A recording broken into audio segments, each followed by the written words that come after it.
ओम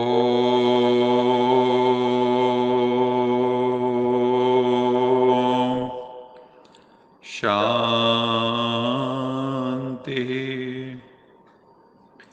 सत्यम शिवम सुंदरम सच्चिदानंद स्वरूप सत श्री अकाल मूर्त दुख हरता सुख करता परम पिता परमात्मा की परम प्रिय संतान प्यारे भाइयों तथा बहनों, आज 16 मई 2022 की मुरली मंथन से पूर्व हमें यश जी प्रभु स्मृति का एक मधुर गीत सुना रही हैं।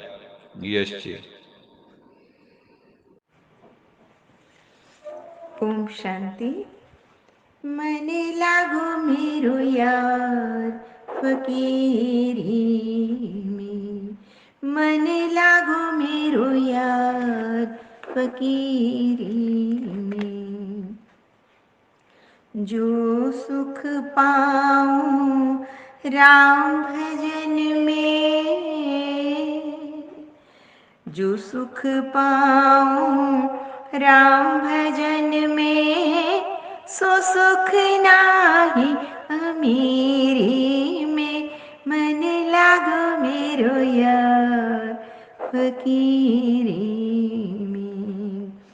भला बुरा सबका सुन लीजिए,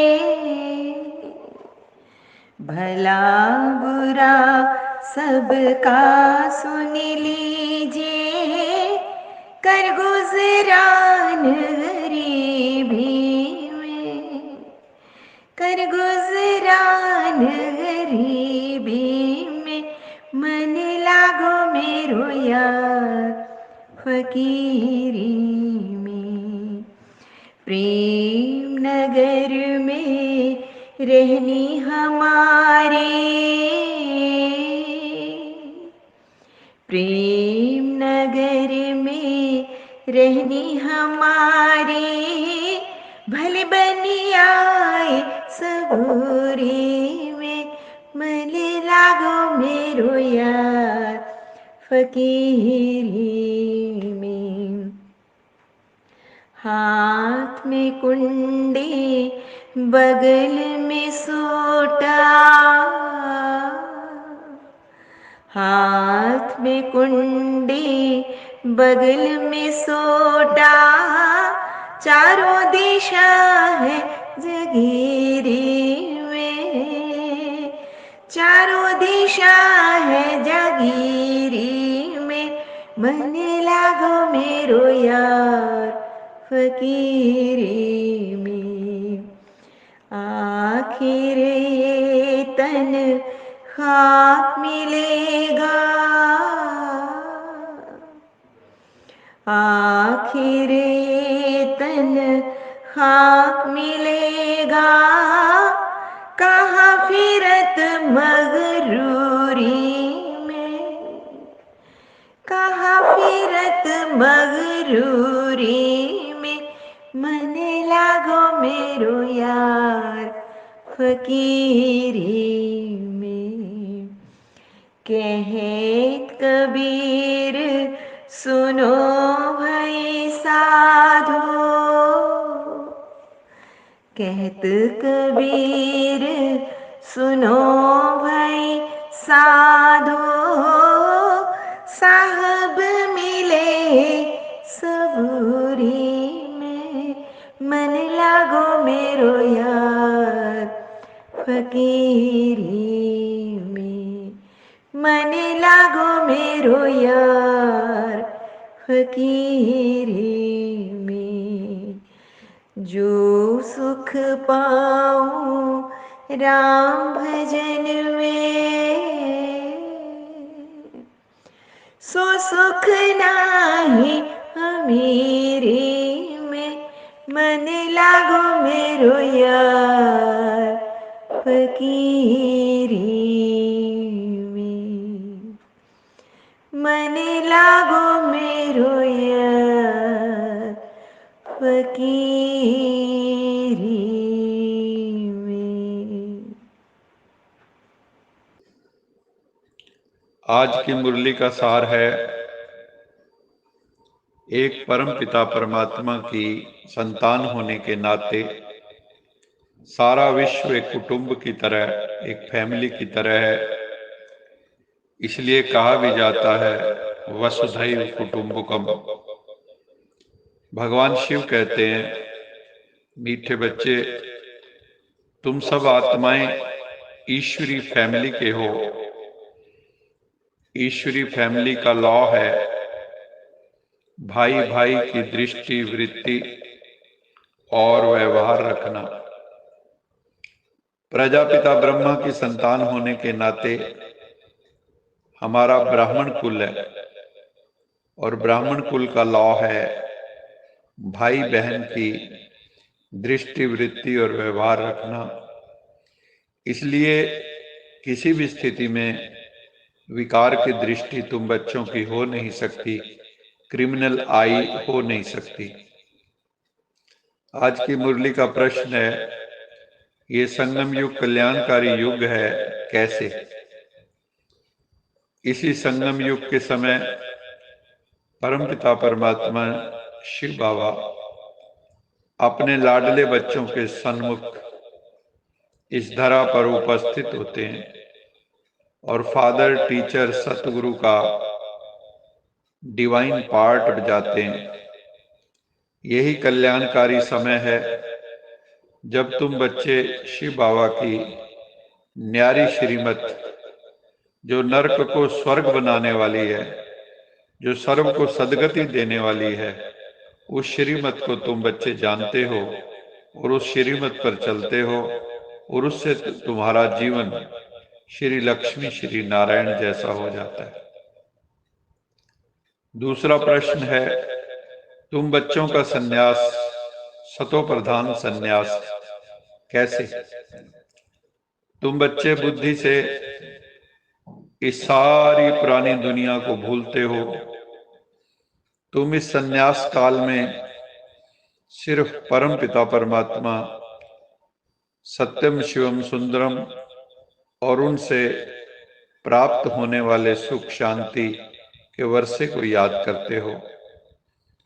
तुम मन वचन कर्म इंद्रियों से पवित्र बनते हो, खान पान की परहेज रखते हो, जिससे तुम्हारे भीतर डिविनिटी एंड प्योरिटी उजागर हो जाती, प्रकट हो जाती, जिससे तुम देवी देवता बन जाते हो। उन सन्यासियों का तो है हद का सन्यास, वो घर बार का सन्यास करते हैं। अभी तो सन्यासियों के भी बहुत आश्रम बन गए हैं। तुम्हारा सन्यास तो बेहद का है, क्योंकि तुम तो पुरानी कलयुगी दुनिया का, पूरी दुनिया का ही सन्यास कर देते हो और नई दुनिया की तरफ जाते हो, सतयुग की तरफ। तुम देह सहित सारी पुरानी दुनिया को भूल जाते हो, देह को भूल जाते हो, देह के संबंधियों को भूल जाते हो। बस एक परम पिता परमात्मा सदा शिव की याद में स्थित हो जाते हो। बाबा ने कहा, बच्चे, देह अहंकार को छोड़कर देही अभिमानी अर्थात सोल कॉन्शियस बनना है, अशरीरी बनने का अभ्यास करना है कि I am a bodiless soul. अशरीरी, इनकॉर्पोरियल बनने का अभ्यास करना है।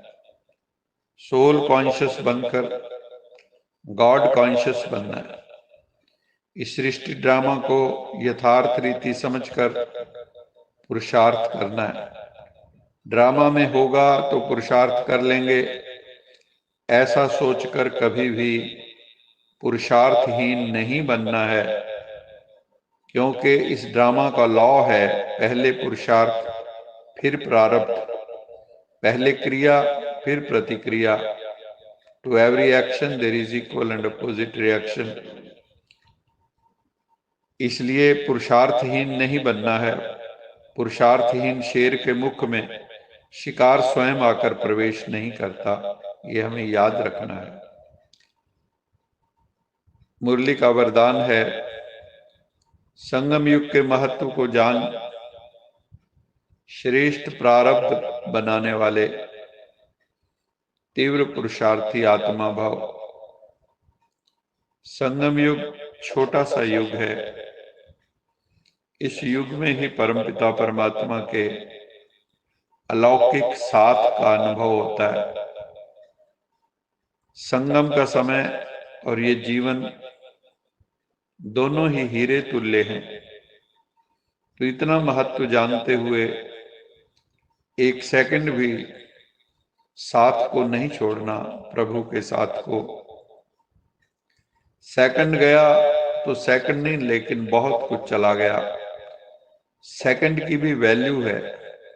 सारे कल्प की श्रेष्ठ प्रारब्ध जमा करने का ये युग है। अगर इस युग के महत्व को भी याद रखो तो तीव्र पुरुषार्थ द्वारा राज्य अधिकार प्राप्त कर लेंगे। कई धर्मों की मान्यता है परमपिता परमात्मा पुरानी सृष्टि को पूर्णतया विलीन करके, पूर्ण प्रलय करके पुनः नई सृष्टि की रचना करते हैं।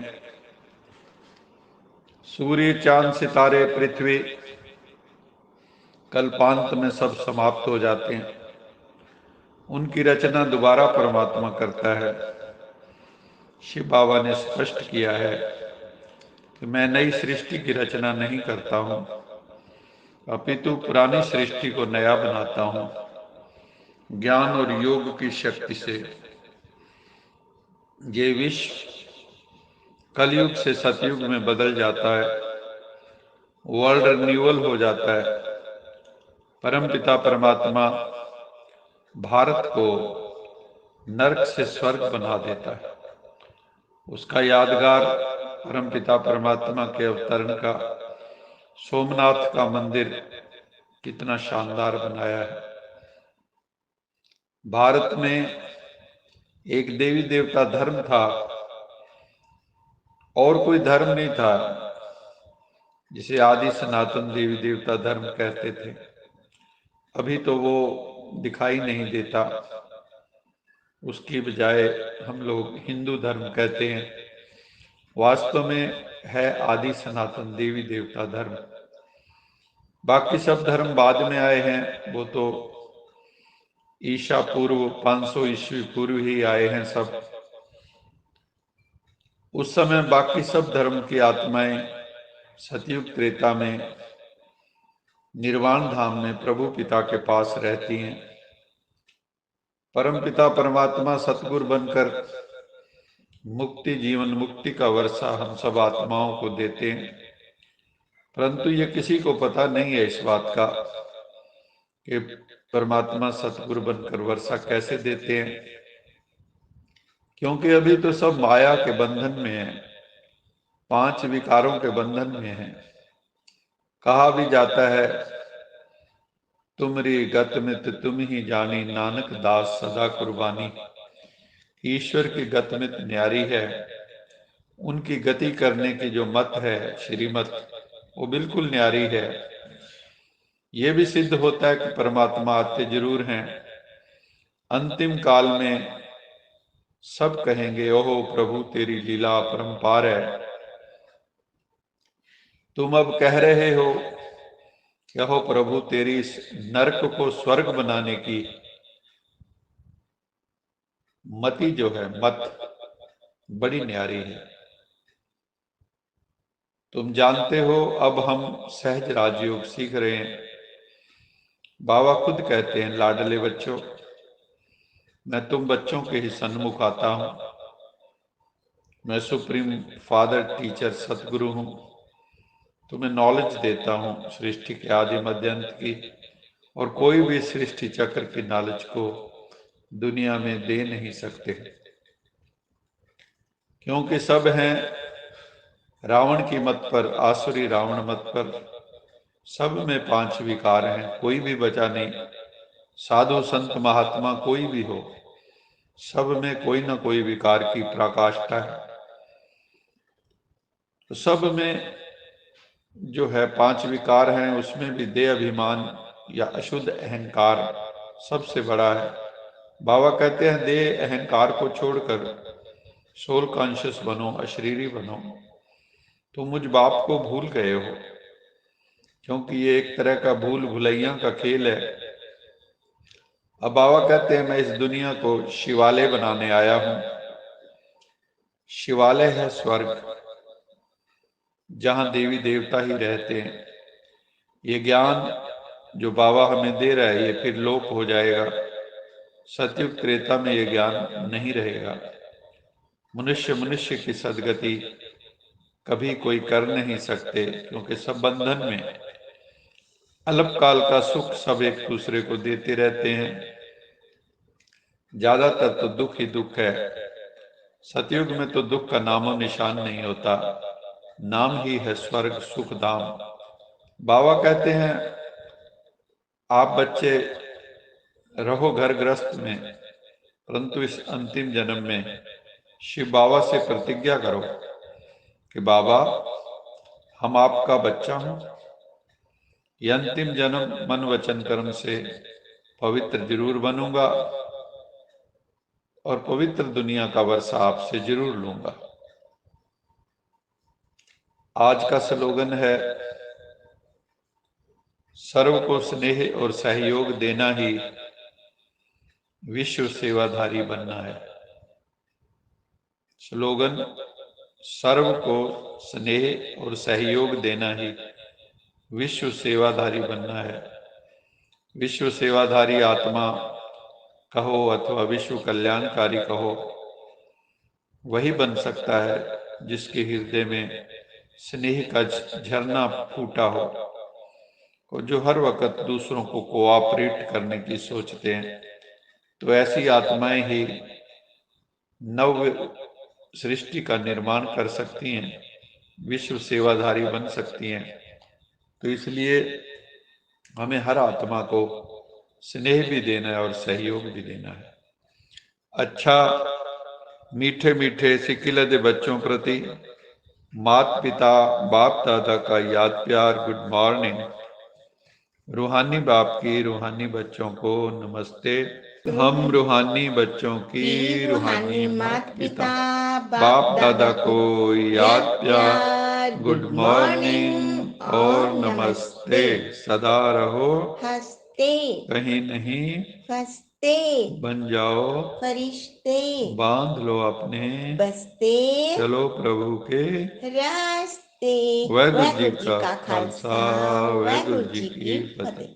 बोल साचे दरबार की जय। जय। लोका समस्ता सुखिनो भवन्तु। लोका समस्ता सुखिनो भवन्तु। लोका समस्ता सुखिनो भवन्तु।